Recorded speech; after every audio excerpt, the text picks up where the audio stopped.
Welcome back to Gamify This, the podcast game show featuring the artist, Samuel, the gamer, Sean, the nerd, Puzzle. Join us as we compete to come up with the best gamified solutions to our daily experiences in Gamify This.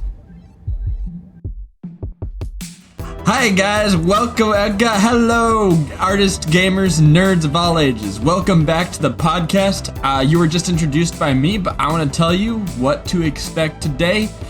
We have our two lively dynamic hosts here, Puzzle and Sean, and hello, I'm the Puzzle. Samuel. Hello, I'm Sean. That didn't go as well as I was hoping it would go. I'm Samuel, I'm an artist. This is Puzzle, a gamer, and Sean, a nerd. Oh no, that is the this wrong. Is, those Sean, are the wrong words. I'm Sean, the gamer. Oh, we're in the right order as far as I'm concerned. Oh, Artist, what? gamer, nerd. Mine shows me at the top left, Sean at the top right, and you at the bottom. I'm on the left, Muzzle's in the middle, and Samuel's in the right. Muzzle's in the middle. I don't want to niddle anything. For those of you who are new to the podcast, the pure objective of the show and each episode is we are going to gamify a scenario. These two guys don't know what it is yet. I will be telling them, I will be revealing to them what it is after we've had a little time to talk about it. And whoever comes up with the best solution to a day-to-day problem is going to be crowned the winner of this episode and get to host the next one. That's right, and I plan to do that this episode. As I have done many times before, I have proven my authority and my competency of being the king of Gamify This. We were looking over all the winners. Yeah. We were looking over all the winners, including the pilot episode, because I think it's fair to include that since somebody won that one. And altogether, it looks like we've had an equal number of wins. So I don't know. good. Well, Samuel, you Balance. lost a lot. I lost a lot, but I also won several. They've just been kind of spread out. That's true. Currently, You gotta win some and lose some, you know. so currently, I have had 5 wins, and Samuel and Sean have both had 4 wins. However, nice. I have hosted 5 times. Samuel has hosted 3 times, and Sean has hosted 4 times. Oh, that's However, weird. Samuel's hosting this episode, which is bumping up his number.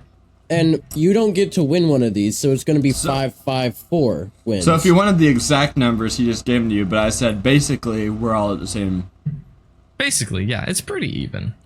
But I have proven that I can be the king of Gamify This. Tyrant. The way we like to open these episodes before we get into the actual game is I ask you guys a couple questions about how this podcast has been affecting your day-to-day life. It's kind of an open discussion time, so it doesn't have to be specifically this podcast or this What are you trying to say? Gamification. I forgot what I was saying. I was expecting some. What's tricky is I expect someone to interrupt me, and that kind of throws me off. Right, yeah, what you're saying is it like where you think about it and you end up mentally tripping yourself? Yes. It's like you're running and you think that you're going to trip over a log, so you suddenly stop, and everybody's like, what? It's still an open field. And you're like, oh, and then you keep running. Yeah. But then you forget which direction, so you're running the opposite way. Wait, what? what? You should understand, Puzzle. You? You have ADHD. This happens to me at work. Sean, I think you're first for the open discussion. Tell me about your life and something new. What's a game you've been playing recently? I think you were playing one this evening. I don't know whether you like it or not. War Thunder? Okay, well, really I've been likes War playing. Thunder. Yeah. What's that? It's a game where you shoot other vehicles.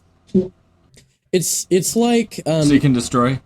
yeah, have you ever played any team shooter games? He hasn't. Are you talking like Airsoft? Think of it like Airsoft. Except everybody's a tank or a plane. And Okay. you have objectives that you're trying to go to. Like when you're playing Capture the Flag during Airsoft. Or Domination, where you're trying. Is that where you're trying to sit on a bucket? That was rough. I'm like, going into it, I was like, why would I put myself through this trauma again? And to make matters worse, I got welts. I didn't have gloves on. I have missing skin on my fingers. And since I have EDS, I'm probably going to have these scars for the rest of my life, along with all the cute puppy scratches and bites that the dogs have been giving me. Luna stepped on my foot the other day, and I have an open gash in my foot. It didn't hurt at the time, but I have a scar. Luna tried to claw my eye out last time I was there. Yeah, I remember that. That was kind of funny. Yeah, not when you have to clean up my eyeball out of your carpet. This is probably the point at which people will decide not to listen to the podcast, so I just want to let you guys know this is our open discussion time. Want to stop watching the podcast. Alright, so... War Thunder. It's a free range, you're all tanks. It's a good stress reliever, even though it's very stressful. You know, it's like a lot of energy. It's a high energy game, and it can sometimes be very frustrating.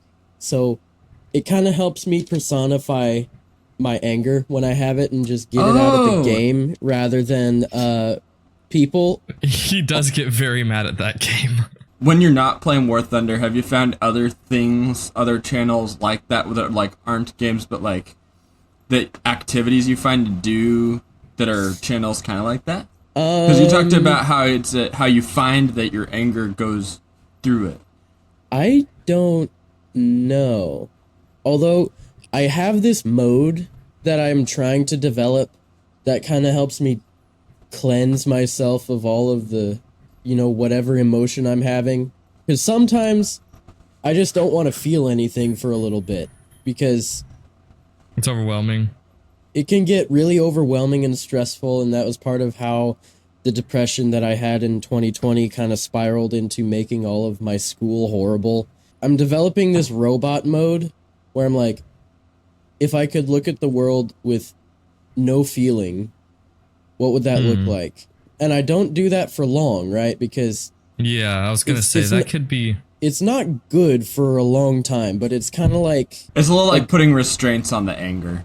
Yeah, it's like it's an exercise to look at the world a little bit differently, which kind of helps calm me down. Mm-hmm. And then I try to re-enter the world through a positive light.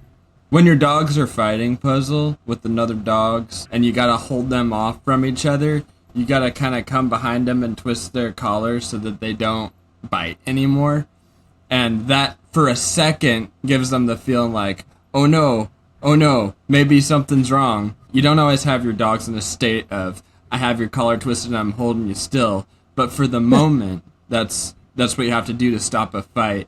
And sometimes, you know, you have to put restraints on things. In a moment when something could go badly, knowing how to, in a sense, disassociate in those times can be good. It's kind of like self-deprecation. Inherently, it's a pretty bad thing. Yeah. But it's okay if you need to do it to make things lighter. Like if you're going through something very, very traumatic or dark or, you know, hard, joking about it, being like, oh, my life is horrible, haha.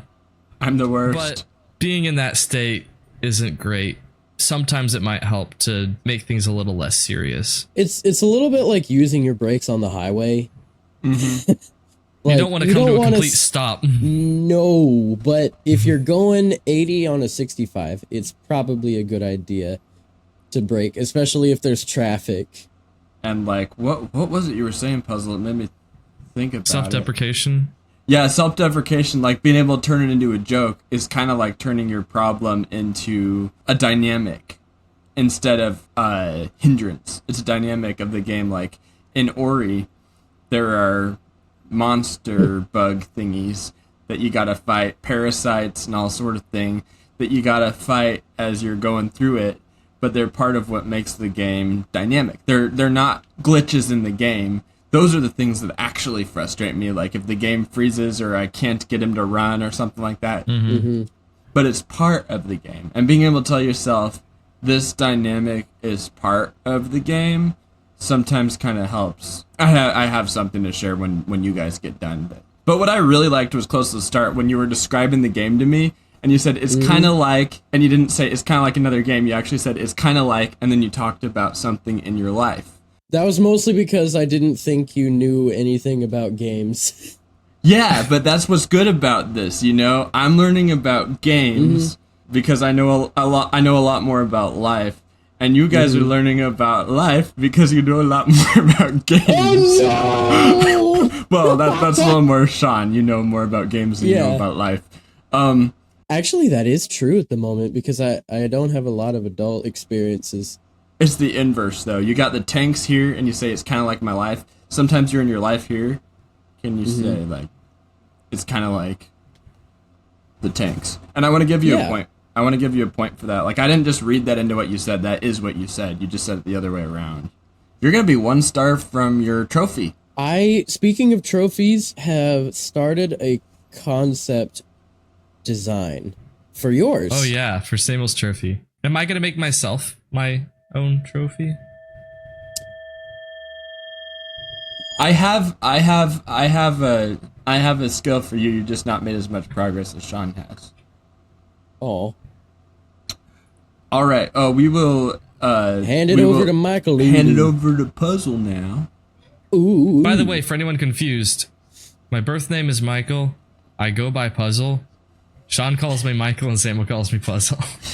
It's because he made that nickname for himself several years ago, and I made that nickname for him.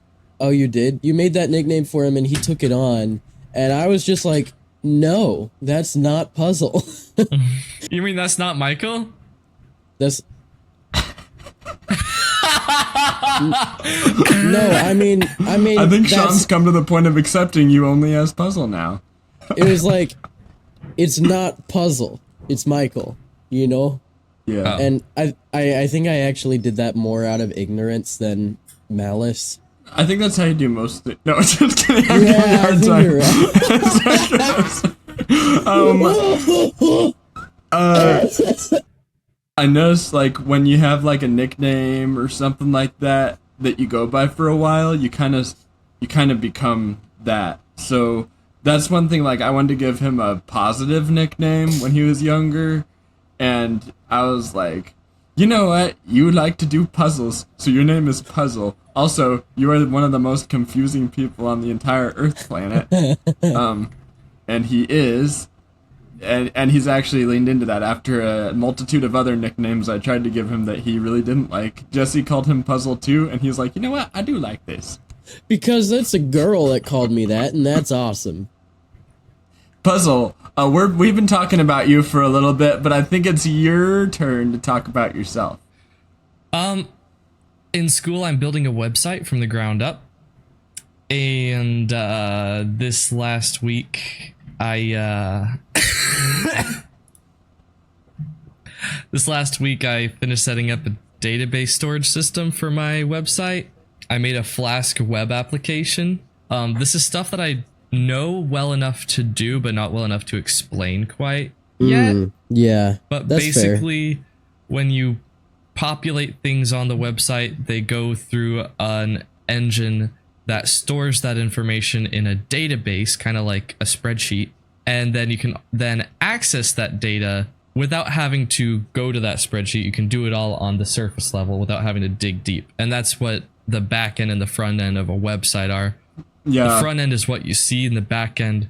For example, a login screen, you see the username, password, you type in the username, you type in the password. That information is stored somewhere else, but you don't ever have to go to that database. Yeah. When you push a button, the thing you're pushing isn't the actual button. It's something behind it. Oh man, I think they're hotboxing right now. Who? In the bathroom next door. Hotboxing? I'm getting waves of weed coming from my bathroom. I'm like tenants? Is that what you call people who live in a place? I think you call them inmates. No, that's people you live with. For those of you who don't know, Puzzle is involved in a coding school. The way they learn is my favorite way. Project-based. Doing things. Yeah, it's project-based. So part of a lot of these projects is coming up with the process himself, building that process, and then showing someone else how he got there. He's had to write things and publish them on LinkedIn. LinkedIn, yeah. It's a coding school, so he gets to learn a lot more about how computers work and how software works and how... It's almost like a trade school. It's like a trade school boot camp-ish, but it's 20 months long, so it's not quite a boot camp. Is Scrappy asleep? He pulled the blanket out, the fuzzy purple blanket off my bed. He works really hard to get things into his crate, and he nested on top of it, and he's just sleeping. I didn't even know. Just make sure he doesn't eat it. Samuel saved a puppy recently. Very, very, very small puppy, and we've been fostering him for the past couple weeks. Yeah, I'm calling him Scrappy because he looks like Scrappy from Scooby-Doo, like, exactly. He has that whole let me at him personality. Let me at him. He runs towards the stuff you don't want to do. Oh well, me and Captain are trying to run away from the monsters and the ghosts. And he calls you Uncle Samuel. And he thinks I'm a professor. He thinks you're a professor. But he's also trying to figure out what your real name is because he doesn't know whether you should be called Mike or Puzzle. The software we use at work is ancient. There's places you go, things you have to click on, and stuff that happens in the background. But now and then I'll see my boss go out of that software and onto like Excel and fill out something on a spreadsheet. And I'm like, dude, it was like, we used to have to do that, like checking off like what has gone out of the other warehouse and that kind of thing. And I'm like, man, that should just be happening. And eventually we like didn't have to do that anymore. That's not a matter of ancient software. That's what modern software does. It just doesn't have the fancy buttons and front end stuff that you would like to have. It's not user friendly. That is one thing I like about working at this store in particular. My boss encourages me not to use, when I'm talking about the things that we sell, he doesn't want me to use the term for the name brand, what we have. He wants to make sure I understand what it is, like if it's a cleaner, not what brand and name of cleaner, but what kind of cleaner it is and what it does. The so concept like, rather than the name. So wherever I'm working with this kind of thing, I know what that kind of thing is. And for me, that kind of thing makes everything else a lot simpler. That's a lot like how the school works because we're not learning from textbooks or from lectures. We're not having to learn the names of things and the formulas and stuff like that. We're learning, here's this problem, fix it, or here's this thing, make it look like this. That makes so much more sense to me than learn these 4 things and then here's a bunch of exercises for them. I think it's really interesting, the different styles of learning. I think it's pretty weird. It's like a lot of people, I think it's getting popular to say it's better always to learn by doing. I think it more depends on the person. Textbooks can be good for some people, and I'm not discounting that learning by doing is really good for a lot of people, but I don't think it would be good for everybody because I can imagine being stressed. Oh, it's very stressful. I'm stressed. But I feel much more competent than I would have been if I was in lecture halls or reading textbooks. Sean, if you think about it, the way school is or has been for the past, 200 years or so. I don't want to say a year because I don't have this well researched, but the whole textbook method, the lecture method, that's not how it's always been done. You would learn things through apprenticeship. You would learn things through apprenticeship or by being a page or by being forced into it. Like, that's just how it's always been. It's more natural, I think. I do like reading about things. I do like learning about things, but they're very often the things I'm not the most passionate about. The things I'm the most passionate about, I want to just do them and learn them. So I think traditional school, like textbook, lecture, stuff like that, is useful for a broad knowledge, like elementary school. That makes sense. That if people in higher years of high school and most colleges, if that was more apprentice type or project based, it just makes so much more sense because also our brains develop between 16 and 18 years old where we just don't retain knowledge anymore the way we used to be able to. We don't memorize things anymore. It's just not natural anymore. Our brains aren't malleable. we have to get our hands, we have to get our body, we got to get everything focused in and working on it and creating it in order for it to stick. And a lot more colleges are going that direction. Traditional, I don't know what traditional even means, but like what you would think of, they're getting a lot less popular because of debt. Doesn't have much success, and also debt. That's a really big side effect. I'd say most I don't know if I should say this. Maybe I shouldn't say this, but I'm gonna say it anyway. I feel like a lot of people who go to college aren't prepared for what they're actually doing because they're not planning to pay off the debt, and they're not doing it. They're not there to get their degree, because after they get their degree or whatever, they're not ready to get the job associated with it. Or they spend the 4 years doing frap type stuff or whatever. Not all of them. Frat. That's what I meant. Frappuccino stuff. What I was saying is they're doing white. I said they're doing white girl type stuff. Frappuccinos. And you're not speaking to all of them. You're speaking to... I'm not speaking to all of them, no. I'm just saying if it's expected of everyone to go to college, there's going to be a large percentage of failure. And that's why people are inclined to call it a scam. It's not inherently a scam, but the mindset of you have to go here and figure out halfway through what the heck you're doing. That's not great because you're already in debt halfway through. If you drop out, you already owe them money. And that was what was so funny when I was in high school is people would ask me, wouldn't say, so what are your plans when you get done here? Do you want to go to college? Do you want to go to a trade school? They say, so what do you want to do when you get done here? You want to go to college?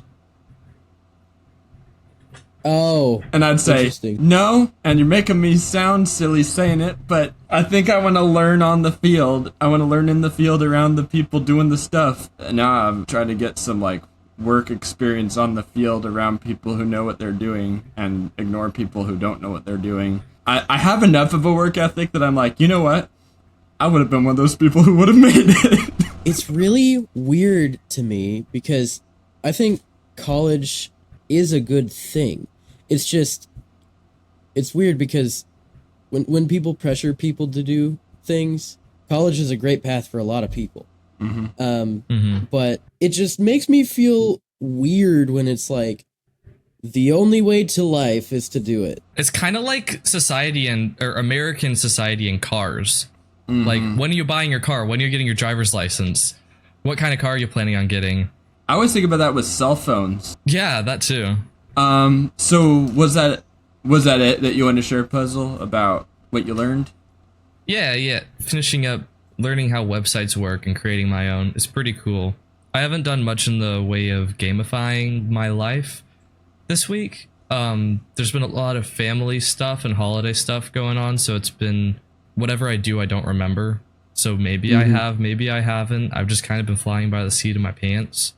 I will say one thing I do want to gamify better is our process for editing the podcast. Oh yeah, because Sean and I can edit our own YouTube videos in our own time, but when we're both responsible for editing the podcast, we are both assuming the other person is doing work and then don't communicate about it and just that's why we didn't have an episode out recently. Interestingly, that round, Sean got 2, one on doability and one on attractiveness for handling anger issues. So keep that in mind going forward. Puzzle got 1 on rewarding and 2 on doability. Hey. Ooh. So, you think you want to introduce the team to the icons and what they mean. The icons and what they mean? Yeah, what does the check mark mean on the point? Necessary evil. Yeah, necessary evil. These are like... Wait, Samuel, do you not even know what we're going to be doing? No, I do, but... He just doesn't want to do all the talking. These are what kinds of games they are and what kind of aspect of your life they're supposed to address. So, like, the check mark inside a black box puzzle said necessary evil. And you can think of different examples of that. School and work, maybe. Stuff you have to do. And then what does the heart mean? That means emotional or spiritual, right? Yeah, basically, it's life improvement. These are all life improvements, of course, but yeah, spiritual Which is or why emotional. I gamified life improvement itself. Yeah, like the game on friendship and the game on dating were both heart ones. Yeah, you gamify all of these are about life improvement. Yeah, I don't know why I thought that was like, a good idea, life but It's it because worked. you're still getting a concept of gamifying in general, and that Yeah. is the baseline example. So, and That's then true. the most recent one was so just life improvement. Was like, come on, Sean. Yeah, so Yeah. we have necessary evil, inner growth or life improvement, and the lightning bolt puzzle. That's power up, right? Actually, more like a boost or a buff. Energy booster? Okay. Yeah, Maybe not though. it's like exercises or those sort of things to make you Something a more that gives powerful, you something good for a while. to make you a more powerful person. And then the star. What's star? Basically achievements. Achievements? Yeah, like when you're trying to become more of something, you try to do it consistently. So today, we get a star on being podcasters because we have we are recording our 14th podcast episode. And as far as I'm concerned, Sean, you have 4 stars on gamifying your anger issues or your day-to-day life puzzle. You have 2 on gamifying your ADHD. Mm-hmm. In a little bit we'll get into the game. I just want to quick share a little thing from my story. I wasn't really thinking about it while I was in therapy talking about my OCD, but we were talking about looking specifically for those times when you need to resist compulsions. I have a compulsion to smell things before I eat them to make sure they're not poisonous. And there's a level of discomfort that builds up right before what's usually a compulsion. Like if I touch something and I immediately want to wash my hands, there's this point of stress in that moment. And I'm thinking about it like a game now and combat where, and I actually said it to her like this without even thinking about Gamify This. I'm like, it's when the enemy walks in and things get tense and it's a fight sequence. I had one of those. We're not running away from those fight sequences or shutting off the game when they come. We get ready to fight. So instead of going into the compulsion itself, I have to make myself a little uncomfortable and be excited about it because, yes, I am not letting this control me.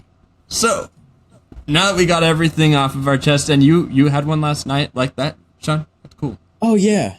It was kind of weird because I walked into the men's bathroom at a restaurant and there were just pictures of scantily clad women everywhere. It was like, you know what?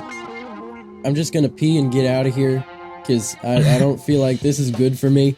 But there were a couple times where I was like, ooh, wait, no, don't do it. Don't look at that. Look away. Yeah. And I told myself, you're stronger than this, which felt like a more effective way to do it than don't look at it, I got out of the bathroom and I was like, God, thank you for giving me that strength, and that was the end of that.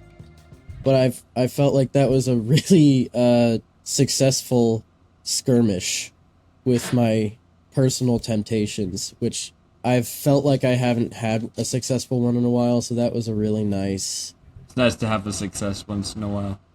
Yeah. Yep, I definitely agree. Okay, gonna have to figure out what kind of game this is gonna be based on what kind of what prompt we run into, and if it's one we've done before, I'm gonna spin it again. Are you guys ready? I'm ready. Okay, I'm ready. Gamify This. Yo! Hosting. So this is Hosting. one of those part Oh. ones. I have a mirror ball, just kind of give you an idea of like dance party or something like that.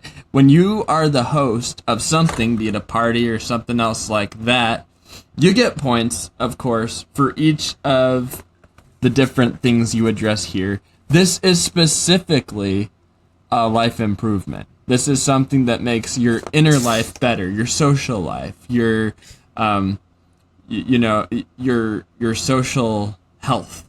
If you can get an additional heart on any of these rather than like a star or a check mark or a lightning boost, if you can get an additional heart, that's extra points.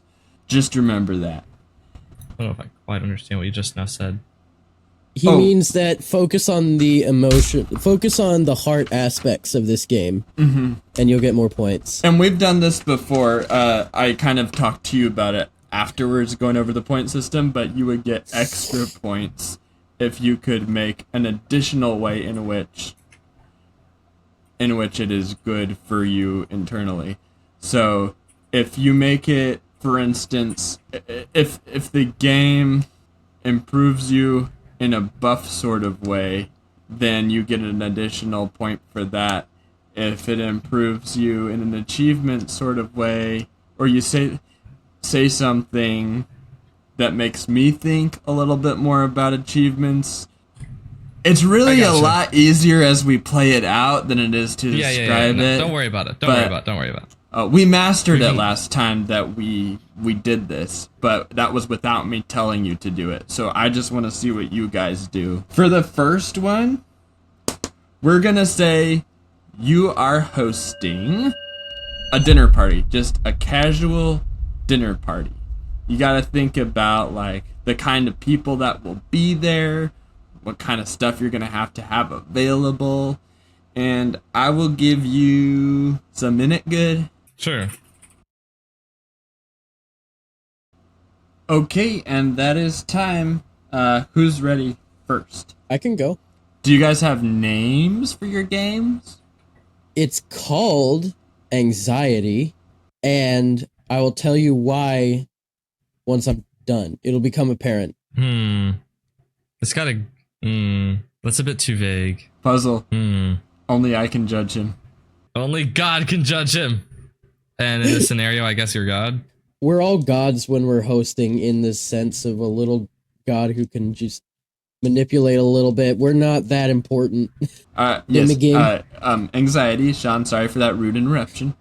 Go ahead. All right, so this game is actually designed to combat anxiety. You know how some games are named around the enemy or the objective?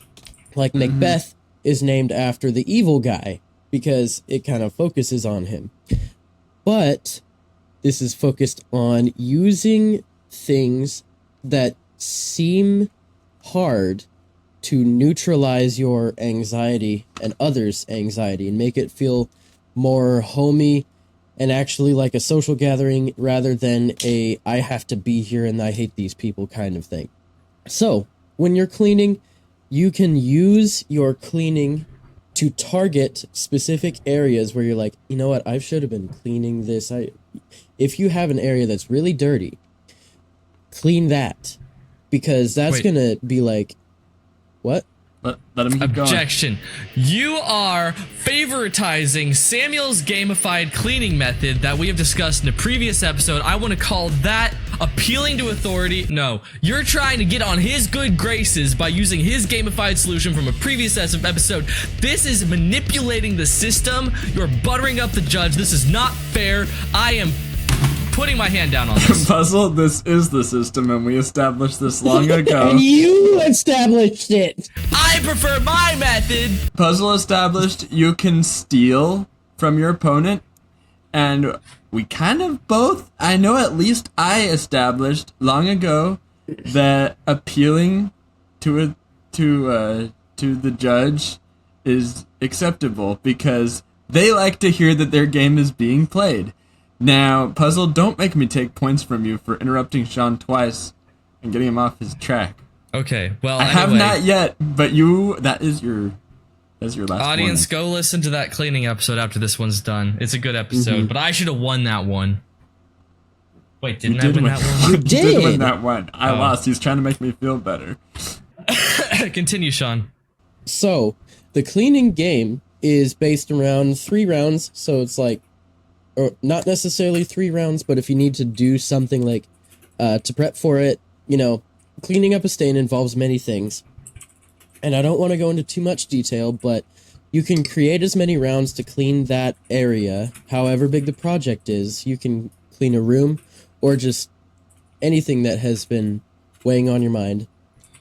Divide it into objectives and treat those as your rounds and create achievements and points for those rounds, and make sure you're taking time to focus on, hey, I started this and I'm making progress. This is making me happy because I'm going to have a cleaner house after this.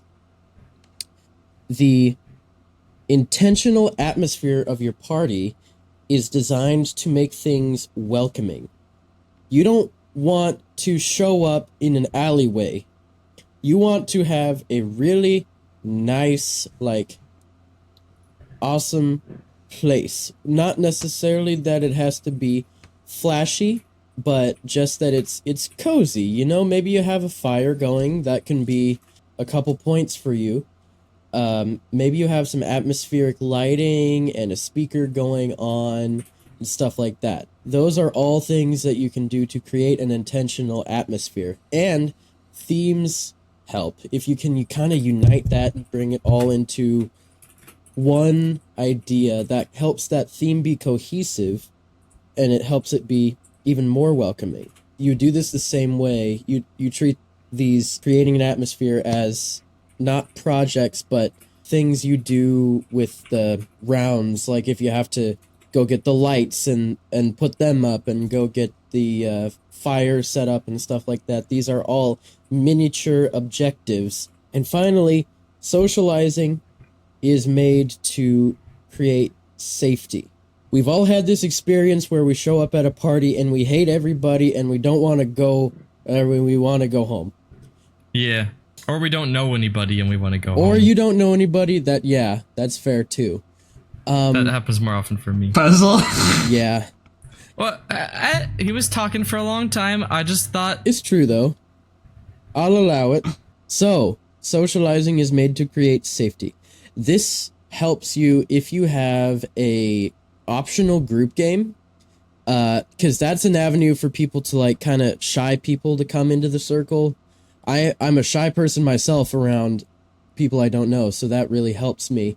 If there's a fun objective I can kind of focus on and be like, hey, other people are focusing on this, and I can connect with them on that. Kind of like icebreaker games are helpful for me to socialize. It also helps if you have something going, and if you can like invite people into your conversations, that can be nice, because not everybody is gonna barge into a conversation. So this round, socializing is more about keeping aware of people, you know, going around and talking, because this isn't objective focused. This is like, I'm looking out for people who are lonely. You can do that in a lot of ways by like walking around and talking to people, group games and movies and stuff like that. So that is, you know, I don't like the name anymore. That is anxiety. You said that we would like it more by the end, and you liked it less by the end? Yeah. All right. Puzzle? All right. So, my game is called Epicurean Elegance Extravaganza. You and Sean always do the same thing. He has one word, and you have alliteration. Yeah. I like thesauruses, okay? So the idea of this game Wait, what was it called again? Epicurean Elegance Extravaganza. I object. This is something that I thought about 2 weeks ago, and I think that this sucks. This is unjust. Bass, fish, foof, poop. And I thought of that 2 weeks ago. Whatever that insult was, cracked me up. You get 10 extra points for it. No, I'm joking. I think I said like bass, fast, poop, foop, or something like that. Fish poop. Yeah. I have things organized badly here, so it might take me a little time scrolling back and forth between things. But let me know when my timer starts. It only pauses. When you get started, you're started. You ready? Elevate your casual dinner party with the Epicurean... Dang it. Epicurean Elegance Extravaganza. I had a different title right there. An immersive experience that combines the artistic flair of crafty table tales and design delights challenges, amongst other food challenges and a trivia game. As guests arrive, they embark on a quest to personalize their own place settings and table decorations, infusing the evening with creativity and personal expression. The first game is Crafty Table Tales. Guests become designers, personalizing their own place settings and table decorations with an enchanting theme, adding a touch of whimsy to the dining experience. Crafting materials aligned with the theme enhance the creativity, fostering a lively atmosphere without the stress of having to come up with your own, materials and tools and stuff. Then there's the Flavor Fusion Challenge. Guests participate in a culinary adventure, experimenting with flavor... Wait, no, this is the wrong one. Sorry. That was one that I deleted. We're gonna ignore that. Sorry. There we go. Mystery. It's a mystery potluck. I have a different name for it, but I can't find it. Culinary Enigma Feast. In the invitation to the guests, we need to let them know what the theme of the party is, letting them know that the dish should be a mystery and the guests should keep the details a secret. We need to ask the guests to label the dish with a creative and mysterious name, for example, Enchanted Elixir Soup or Secret Garden Delight, and have them refrain from indicating the main ingredients on the label. Then they're going to designate a table or an area where the guests can display their mystery dishes, and we'll arrange the dishes so that the guests can see the names but not the actual dishes. Throughout the evening, guests will sample the dishes and we're going to provide voting cards and a ballot box where guests can vote for their favorite dish. Near the end of the party, you're going to unveil the mystery behind each dish by having the guests reveal the ingredients and the preparation process.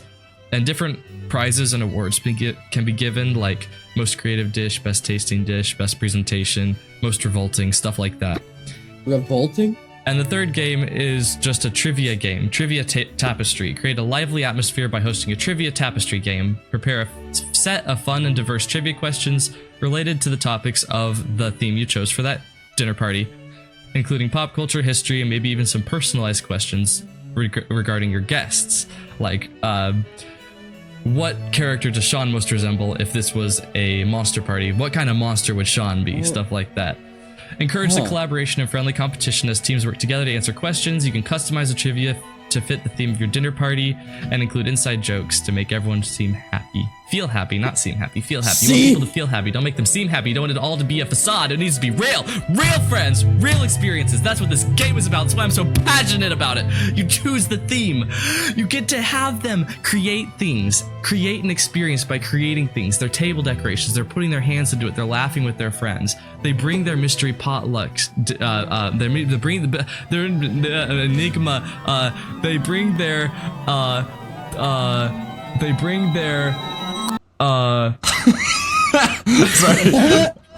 they bring their flavor fusion challenge, and then the trivia tapestry, and the whole thing is wrapped together in the theme or the genre that you chose for the night. Everyone is involved, no one's left out. Even if it's a new person, it's like a gingerbread house day, you know? Whether you know anyone or not, you're gonna do something with someone, and that's what this is all about, is making everyone feel welcome, making everyone feel like they're a part of it, and just having fun. So that was Epicurean Elegance Extravaganza. I did a bad job of presenting. Host. Well, minus 2 points because you also went 2 minutes overtime. I went 2 minutes overtime. I didn't feel like I spent very long. Yeah, host. I would like to submit that with how scared Michael seemed, he actually needs to play my game, Anxiety, to help calm down his anxiety. Oh my goodness, you're so pathetic. Real quick, you said it is a gingerbread type party. Could you explain that, at least to our guests? Everyone's probably familiar with a gingerbread house making party where you bring some ingredients. It doesn't have to be gingerbread, could be candy, could be icing, whatever. It's like a potluck, except instead of spending the whole time eating, you're spending the whole time making little candy houses. And you work together with people to create candy houses. There's not necessarily competition there. In my game, there were competitions, but it's about creating things together, having fun. There not being any consequences. There not being any bad, like you can't make a bad gingerbread house unless you're Sean. His was pretty bad. But it's all about having a shared experience and having fun. Now, for the second round, this is going to be a quick, practically lightning round. I want you guys to have a cross-examination sort of thing. Puzzle first. I need you to ask Sean questions about his game. I feel like we're being you have to be very specific because we're dumb. Sean, do you know what your game was? Mostly it was cleaning and then keeping tabs on the people who were there and then something else. Sean, are you forfeiting? That wasn't a question. None of you asked a question. So Sean, what makes this a game? What are the points? What are the goals? What makes this a game rather than just chores? Episode 1 is cleaning. So by putting your chores list under names, you're just renaming the chores as episodes and not changing the actual meat and potatoes. To clarify, as the judge, Sean, we are not antagonizing you. I am setting up the game right here. Puzzle's very aggressive, and I am not doing this. This is a chance for you to earn more points on your game. Put your hands down! Okay. What makes this a game rather than just making things fun names like you do for kids? What changes the actual structure, the meat and potatoes, what you're actually doing? Other than just renaming stuff to give it a facade of being fun. Well, that has worked for me. So like making it seem more chronological, like chapter based. Yeah, it's like you have a plot board of where you're going. You know, you have like the objectives on the whiteboard, and it's like this is what I'm gonna do, and this is how I'm gonna do that. That's how I'm connecting it with a red yarn. Yeah. Were there achievements? Part of the fun is that you get to make your own achievements and achieve them. Okay. Host. Oh, sorry. Okay. Part of it's that you're making the achievements and you achieve them? Yeah. Could you elaborate on that? I did ask you to put achievements in there, but I didn't just mean put the word achievement in there. If I were to host a party, what would those achievements be? I kind of alluded to achievements with the prizes that you would get from the potluck game. Mm-hmm. Like, most interesting, most revolting, most alive. Why is this moving? Oh god, someone help. Oh no, please, why is this moving? I'm scared. Why is this moving? It's blinking at me, it's breathing, help. You know, those achievements? Uh-huh. What? Disclaimer, really late into this. I don't know if either of you could tell, but I am having a very ADHD evening, so my attention span is kind of shot. But it's based... Yeah, what are those achievements based on? I don't think you guys care. I care too, I just can't stop talking. Samuel's ADHD is expounding mine. I know! That's the problem! I want to let you both know that you are both doing a very great job. I just want a little more help. Puzzle wants a little bit more help understanding your game. Did you make any examples of achievements, or did you just say, if people come into scenarios, they'll make their own achievements? That's basically what I said, and I'm gonna reform that. Okay, you're gonna redeem yourself here, because that's cheating. You like being antagonistic.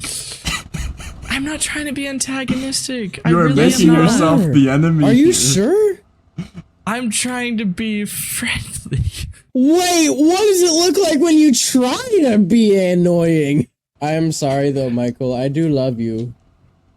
Samuel said, make sure you mention achievements. Go ahead.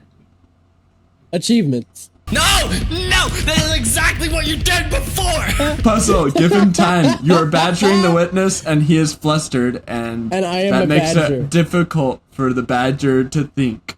You've made me into a badger. Okay, So, Sean. 30 one seconds, achievement. as long as Puzzle is quiet for 30 seconds.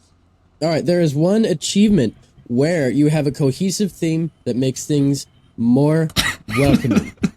What? Do you want me to name them? There we go. Something that makes things work. A cohesive thing that makes a thing. It started out sounding very vague, and I was like, come on, this is the exact problem. This is actually why we have this podcast. This is a good exercise for us.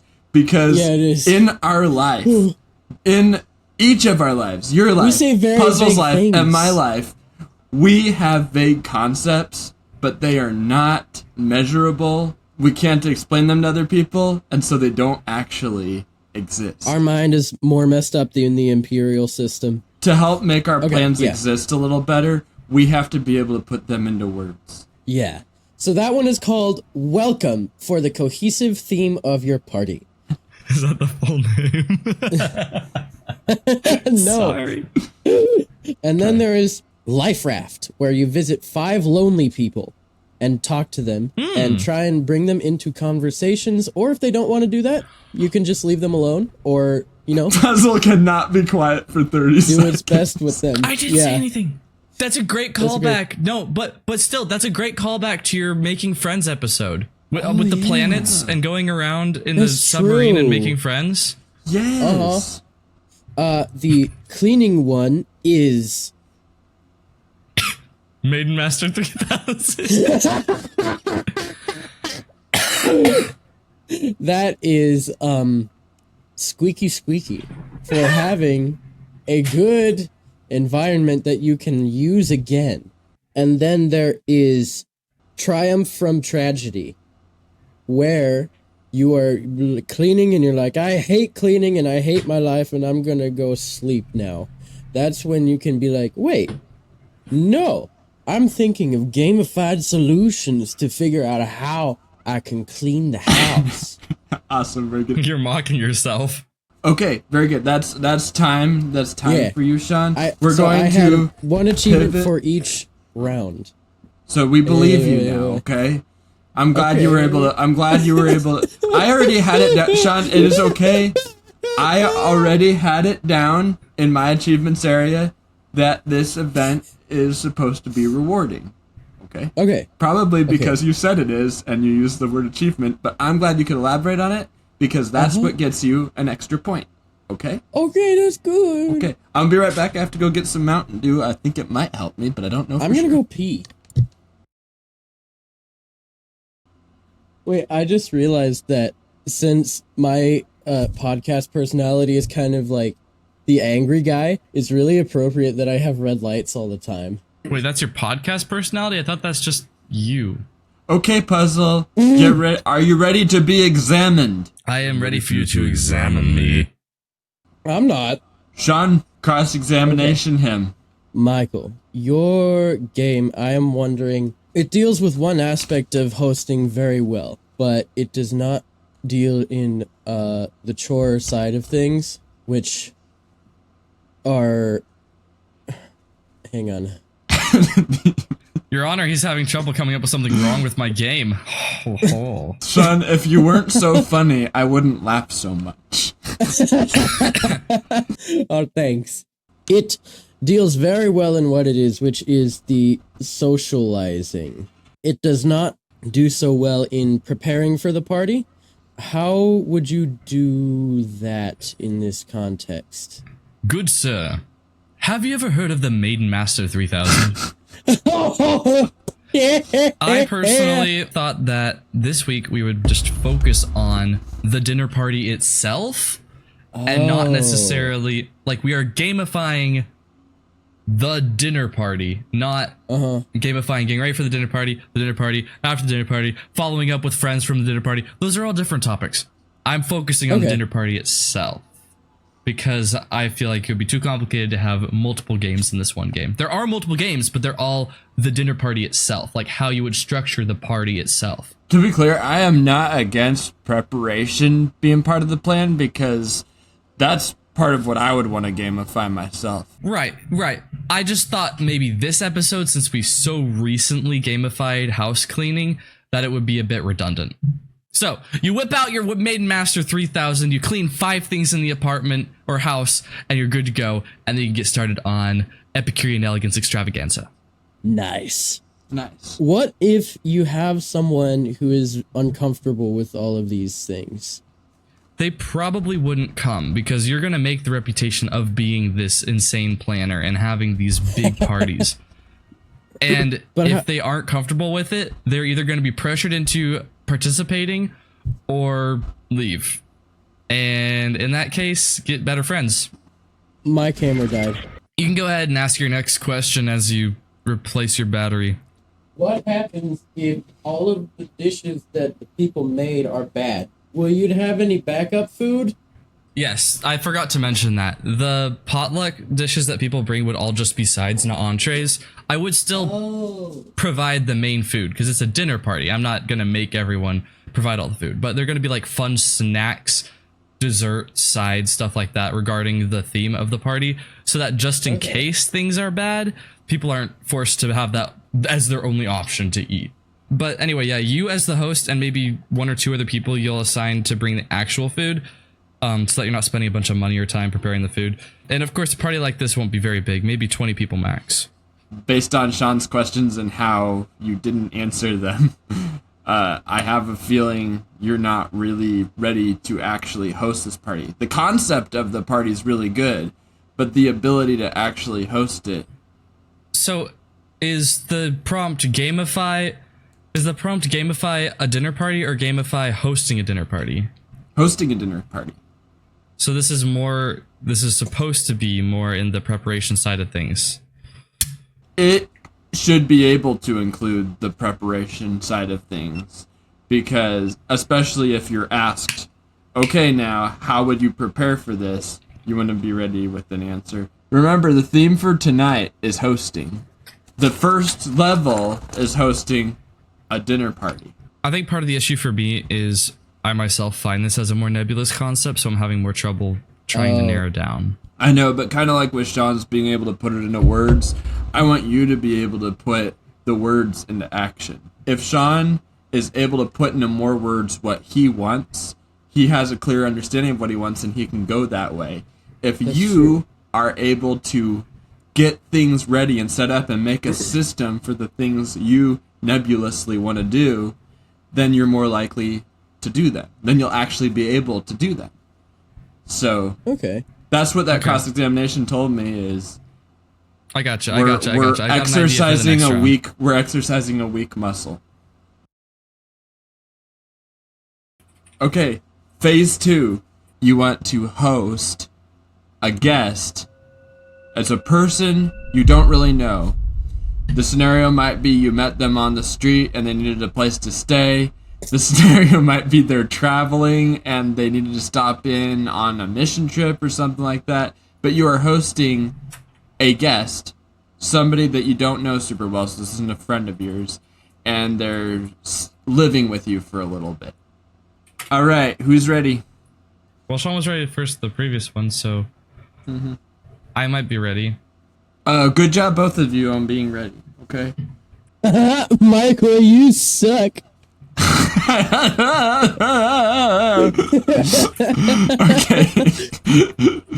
Sean, sportsmanship. Yeah, you're right. I can't stoop down to his level. Okay. The name of my game is called Harmony Homestead, and this is a game about hosting someone to live with you for a certain amount of time. Now, there's a couple things you need to plan out ahead of time, just in general. And one of them is the welcome quest.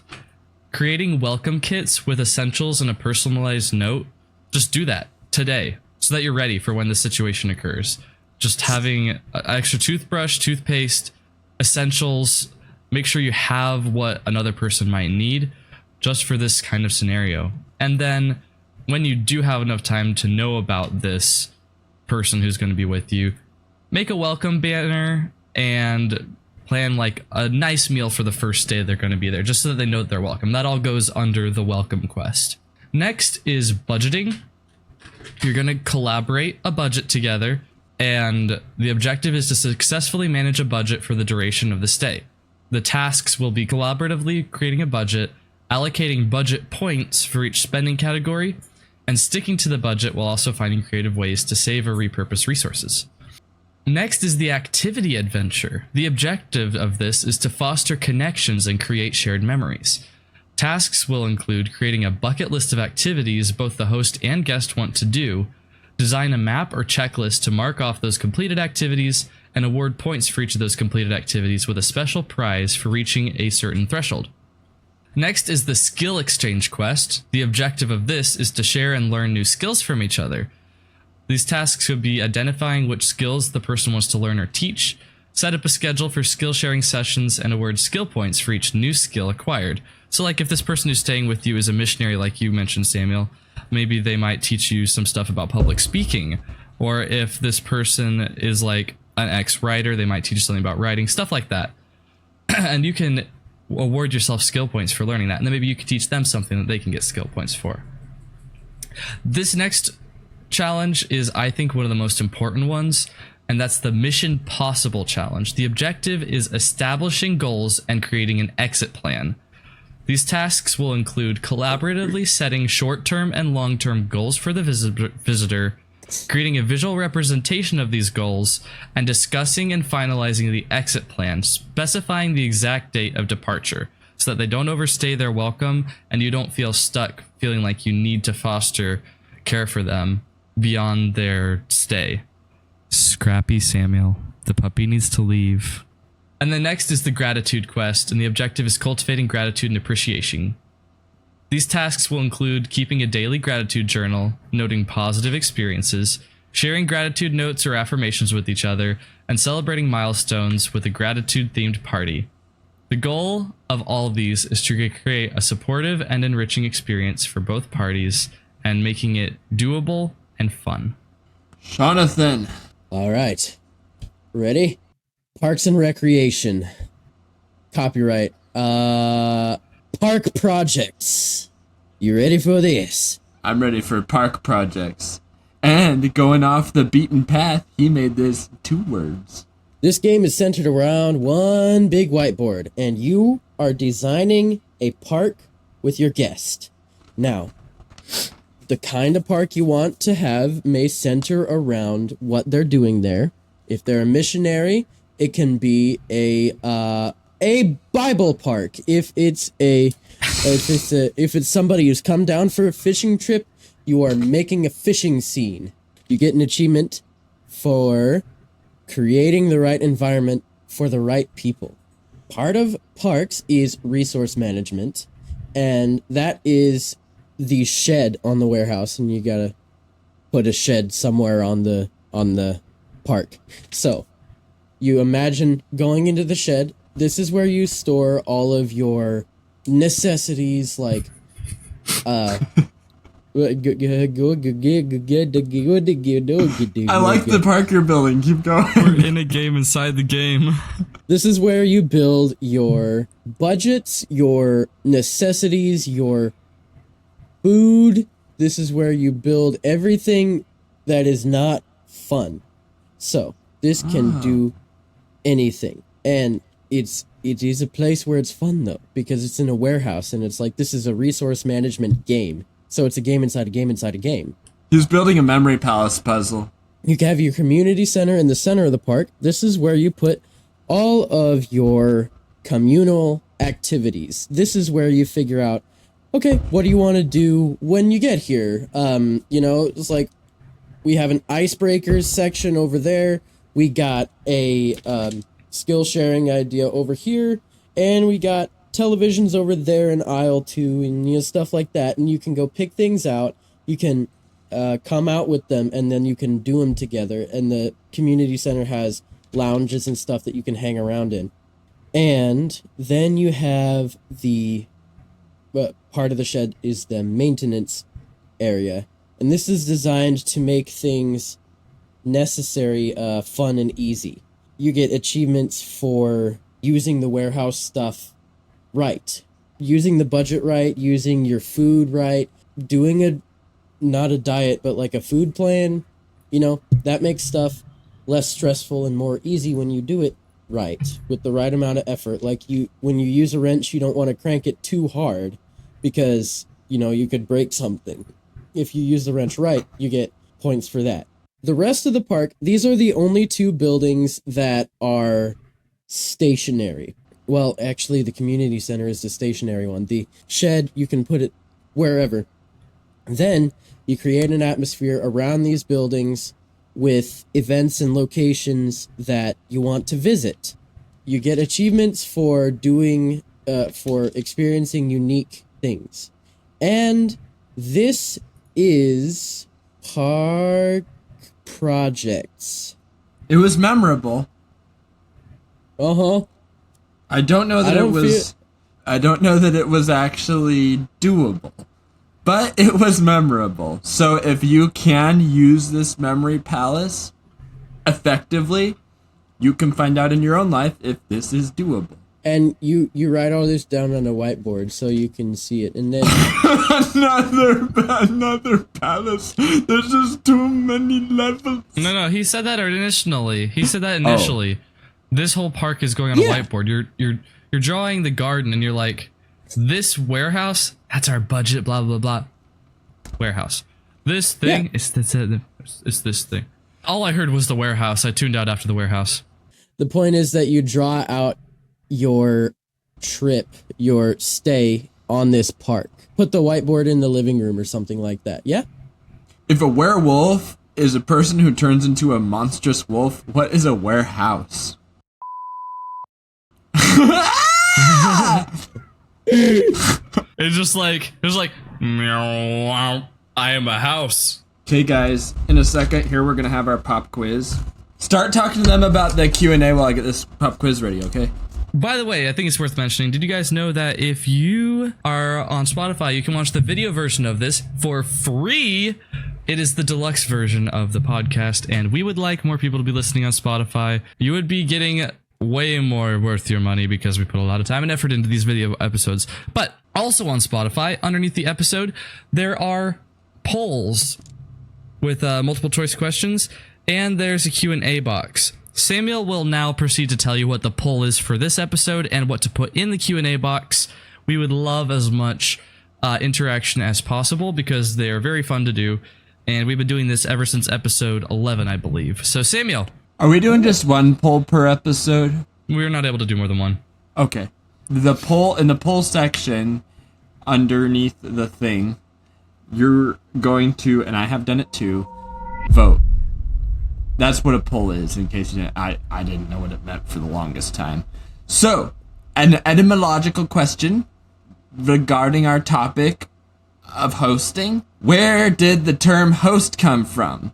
Was it A, homeowner, B, something meaning victim or sacrifice, C, someone who makes good ham, or was it D, a good stranger? So, A, homeowner, B, victim or sacrifice, C, someone who makes good ham, or D, good stranger. You can vote in the vote section. If you couldn't remember those words, in the vote section is the votes, and you'll find the vote. Alright, I hope you paused it because I'm getting ready to reveal the actual real answer. But I want Sean, Puzzle, vote. I have my answer. Me too. Alright. Alright, Sean, let's send them in Discord. 3, 2, 1. Okay. Sean said D and I said B. What is the answer? The answer was actually B. Because host comes from hostess, the Latin term, which I was curious about when I learned it, and you probably were too. It literally means foreign enemy. And the term we come across, I don't know how this kind of stuff gets lost in translation, but victim or sacrifice from somehow derived from foreign enemy came over time to become, I am your victim tonight. I am your host. That is really disturbing. It's like a parasite in a host. A parasite resides in the host. Maybe. I suppose so. What should the Q&A be? Write about a time that you have hosted. And it didn't go to plan. Or it did. Make sure to put that in the Q&A box on Spotify. Exclusively on Spotify. Free on Spotify. Spotify on Exclusively on Exclusify. You guys are one in a cucumber. Sam, like, can we do a lightning round for the third one? Because it is getting pretty late. All right. Final round. Gamify hosting a show. It could be a game show. It could be a carnival exposition. It could be any old show, but you are the show host. I think a couple things that are important for a show is that the either competitors or the participants, the actors, stuff like that, are engaged and excited. Sometimes people are nervous or feel awkward or think that the thing is dumb. I think having active games are important. So, for example, if it was a musical or a on-stage play, having performance power-up cards would be fun. Ooh. Like creating a deck of cards that you give out randomly to the actors, and one of them's like, you have to act this way, you have to perform this way, you have to do an impromptu performance or a humorous task during your scene, just to keep things light and fun so that they're not embarrassed or nervous or anything like that. And it'll also help with improv, which is very important. Even if you're not doing improv, it's important in any kind of acting. In case you forget a line and you just stop in your tracks, you need to have that ability. And that goes into a game show, something like that, where you want to be entertaining, you want people to enjoy watching it, stuff like that. So having something like that, I'm saying something like that a lot, I just realized. The performance power-up cards, where you just distribute them and you're like, you're on helium this whole scene. You have a broken ankle this whole scene. You just overdosed on, stuff like that. You can't say that on this. Or no, you can't. You just overdosed on coffee. Had too much coffee. You had too much energy drink. You're high on caffeine. And then another thing. Okay, wait. I think it's Sean's turn. Pick up, Sean. So, you come onto the stage or you come onto the podcast and it's like, well, we're just going to talk to each other and we're going to ignore the audience. No! That's not what you do. You're like, we want another fan base, right? Right? Wrong!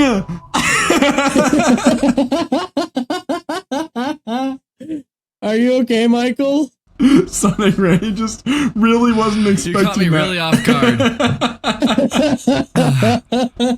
It sounded like you were arguing with yourself and you lost. How do we interact with our audience?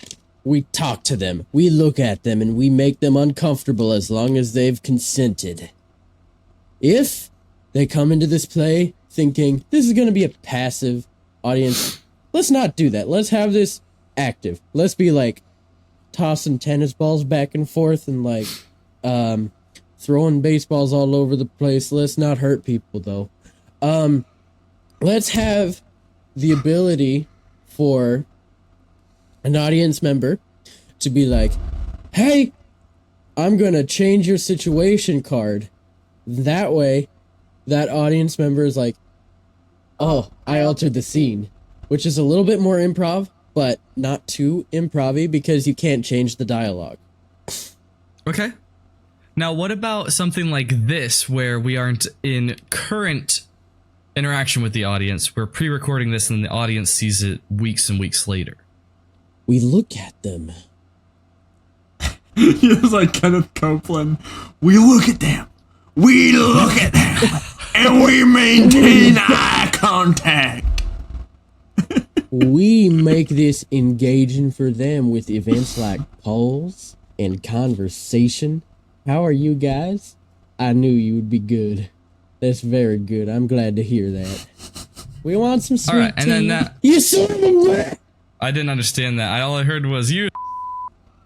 That's how much this we want to cut out. Now, Sean, here's something that we haven't covered yet: is how would we gamify preparing for a game show? These are all things that are current in a game show. But how about preparing for it? So like a theme selection, choosing an engaging theme for the game show or for the play or whatever. Maybe the contestants or the actors can, when they're casting, just choose whatever, and then you pick from that. If you don't understand what I meant, like you can announce, we're doing a musical, everyone come audition, and someone auditions with a song from Beauty and the Beast, someone else comes and auditions with a song from Aladdin, someone does a skit from some other show, and then based off that, you can choose what the show is.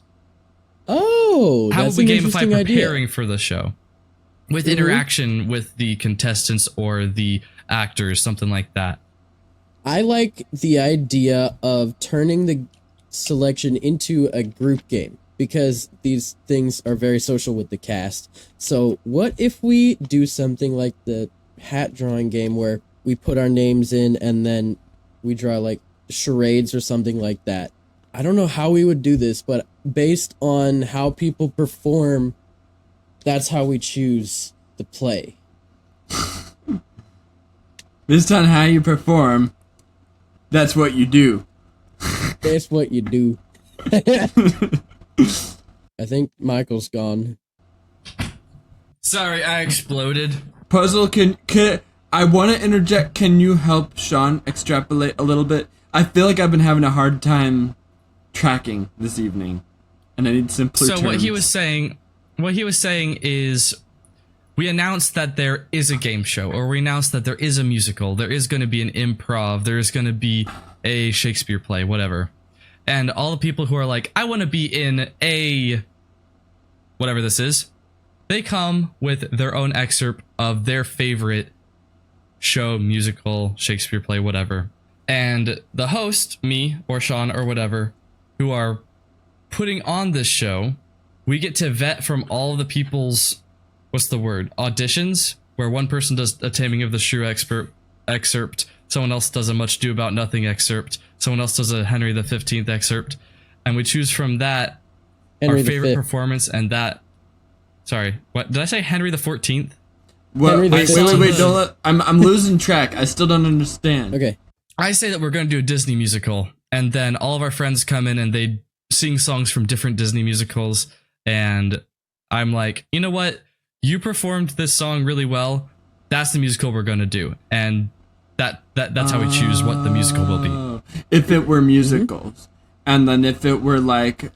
And then if it was Shakespeare, they choose their own Shakespeare plays. What if it wasn't a musical or a play? What if it was like something else? If we do that, we see who can come up with the best ad. Yeah. Another important thing is preparing the script, preparing the set design, stuff like that. You can make games for those individual things. Those are all pretty easy to do, though. I like it when the shows have sets and props available that can be used. You get improvisation points for using things in creative ways. Yeah. One thing that we could do is break down the show into segments and assigning different people to write those segments of the show and give them achievements or trophies for being creative or incorporating humor in that script. Because oftentimes you can't just use the Broadway script or the Shakespeare script. You have to make your own variation of it to adhere to copyright rules. I actually don't know how it works. No, but I understand. But for like smaller productions and stuff like that, you could be like, hey, I want you to write your version of the intro scene to Beauty and the Beast. I want you to write your version of the mean where Tarzan meets Jane. We couldn't get the rights to this whole scene, so we have to write it completely differently. Yeah. Whose idea was that whole the vetting from the costumes or performance thing? I think I initially brought up the concept of the auditions stating what the play will be. Or stating what the Sean had will it be. in sort of a charade type game kind of way. Yeah, which I felt was a really interesting way to do it, instead of it being like a selection. Because if you come into the room and you're auditioning and it's like, I have to be really good if this play is going to be the play I want it to be. If you leave it up to chance, people are a little less stressed about their part in the game in the play selection. Having pre-planned plays to choose from. I had a weird moment a few minutes ago where I was like, oh wait, I'm the one hosting and you guys are talking to me. I thought it was the guy on the screen over here who looks like I've had was that. you. And I was watching you all three talking, and I realized that the words were coming from here, and I'm like, oh, they're still happening. What? Huh? Yeah. I'm the one doing this. And so it wasn't really extreme, but it was kind of weird because I'm like, did I not realize that I'm not inside the computer and you guys aren't really here? All right. I'm going to tally up the points, okay, guys? Feel free for open discussion while I do this. It will not contribute to your points in any way. What did you think of my hosting a person game versus your hosting a person game? Trying to visualize where things are really helps me. And I feel like my game would work really well for me if I could flesh it out to be more encompassing. Naturally, a game that came out of your brain will work for you, and a game that came out of my brain will work for me. That's fair. Kind of how creativity works. Yeah, I think mine was better for visualization, and yours was better for planning, practicality. Oh gosh. Is it a tie? No. We've been recording for 2.5 hours, dude. All right. You got 5 points every time you got round one, for instance. If it was doable, memorable, rewarding, you got 5 points. But if it was attractive, that went along with life improvement. That was what I was putting along with life improvement. Like, it makes you feel good on the inside. You're not just going through the motions. You get 10 points. So it's doubled, right? So there were few instances where I let you get extra attractive points. All in, Sean didn't always understand the assignment, but he persisted under pressure, which Puzzle and sometimes I gave him a lot of. You didn't shut down like Puzzle did on the boss level, where he's just like, never mind, just give the points to Sean. Like, I think there were points where you felt defeated, but you kept going anyway.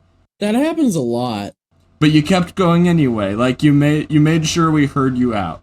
I get trapped in vagueness sometimes. Yes, and I do too. I get a Vegas. lot of... Yeah. And Puzzle... Vegas. I don't want to be trapped there. I didn't really know what to say about Puzzle, aside from he kept his head in the game, and was able to be concise and come up with pretty vivid concepts that stuck to the assignment. So Sean got 50 points and Puzzle got 99, and that's why I was like, whoa! That's almost double. But Puzzle is going to be the host for our next episode. Yay! Yay! I'd like to thank you for this opportunity to compete with you. I enjoyed coming up with ways to gamify hosting, and thank you for hosting, host. Of course. Yeah. I hope we can all become better hosts, and that we really apply that third game a bit. Do we all have to like grab toothbrushes and stuff and put them in bags, get them ready for...